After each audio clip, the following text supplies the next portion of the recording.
Sim shalom tova uvracha chen v'chesed v'rachmim aleinu v'al kol Yisrael amecha. Establish peace, goodness, blessing, graciousness, kindness, and compassion upon us and upon all your people, the house of Israel.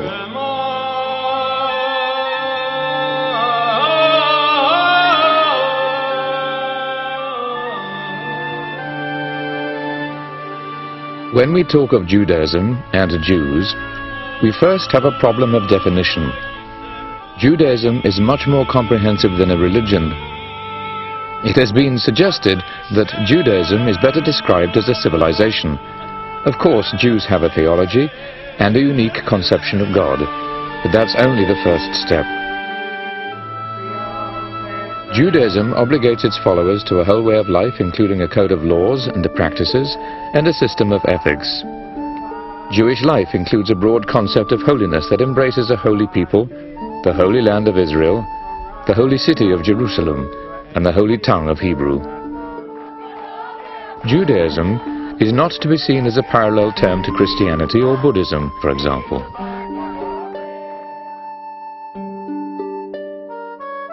For most of its history, Judaism has been an all-embracing system of theology, laws, ethics, and customs, all for a special people with a special language and a cherished homeland.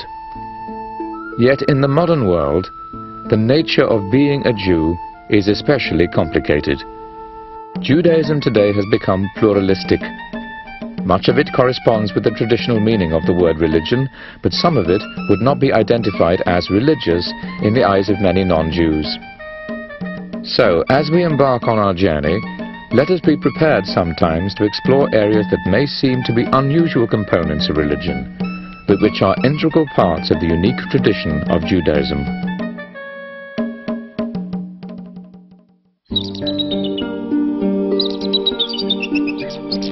Jewish history began when the patriarch Abram, living in the land we now call Iraq, received a divine call that's described in the Bible.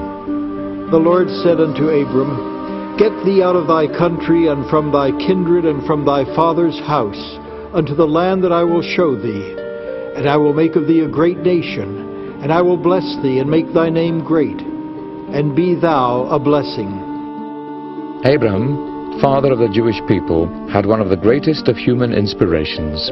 The biblical story is that the Jewish people began really with Abraham's realization that there was only one God, and that God ruled all people and all history, all nations, and that God wanted people to be moral and good. And it was really Abraham's descendants that gradually grew into the Jewish people.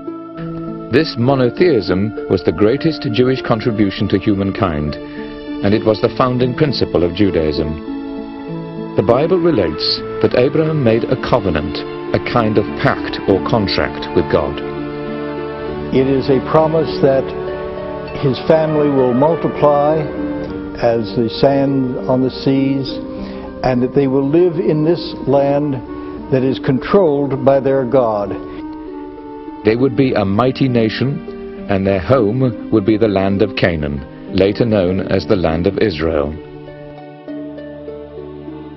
Within a few centuries after the patriarchs, the Israelites were enslaved in Egypt.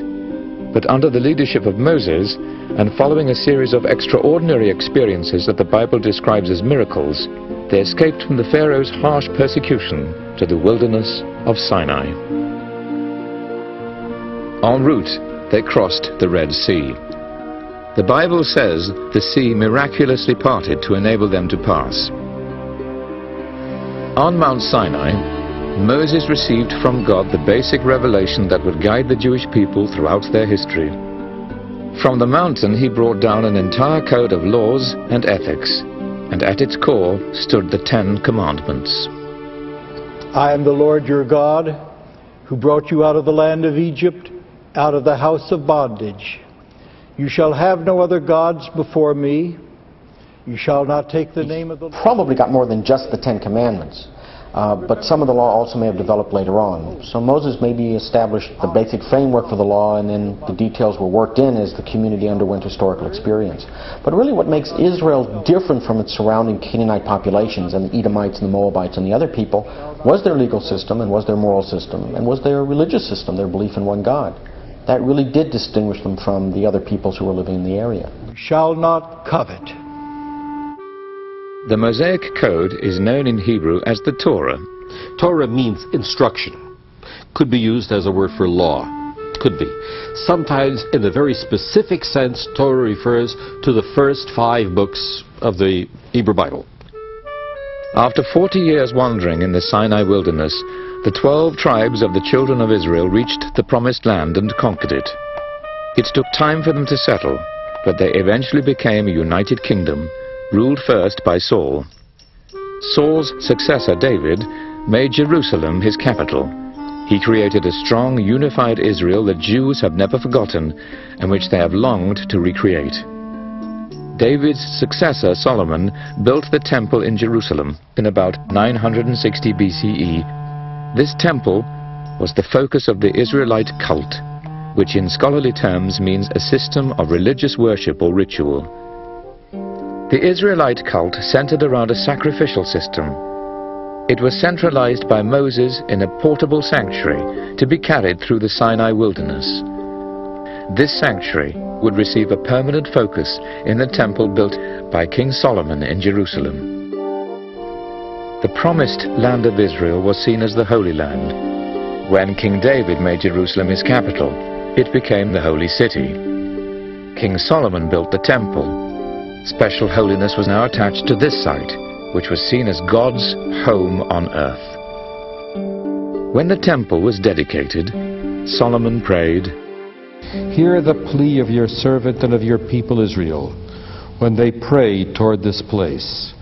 O here in heaven, your dwelling place, heed and forgive. The people of the unified kingdom were known as the children of Israel, or Israelites.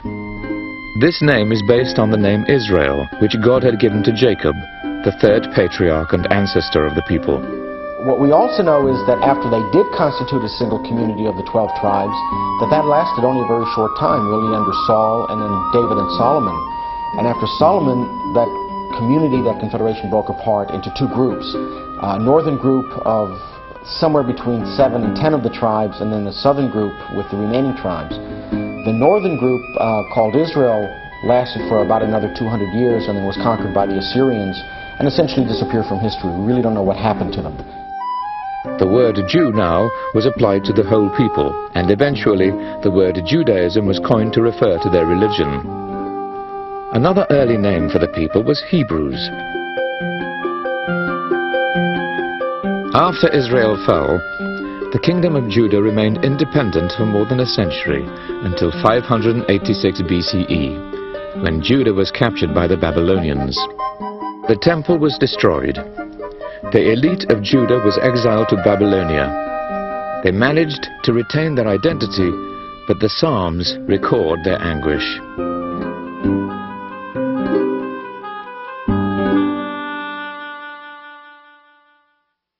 By the rivers of Babylon, there we sat down, yea, we wept when we remembered Zion. Upon the willows in the midst thereof we hanged up our harps. For they that had led us captive asked of us words of song, and our tormentors asked of us mirth. Sing us one of the songs of Zion. How shall we sing the Lord's song in a foreign land? If I forget thee, O Jerusalem, let my right hand forget her cunning. Let my tongue cleave to the roof of my mouth. If I remember thee not, if I set not Jerusalem above my chiefest joy. This Jewish faithfulness was rewarded after a few decades of captivity when Cyrus, the Persian ruler who had conquered Babylonia, permitted them to return to Jerusalem. Those who returned rebuilt the temple. When the survivors of the exile in Babylonia were allowed to come back and rebuild near the end of the 6th century BCE, they built what we now call the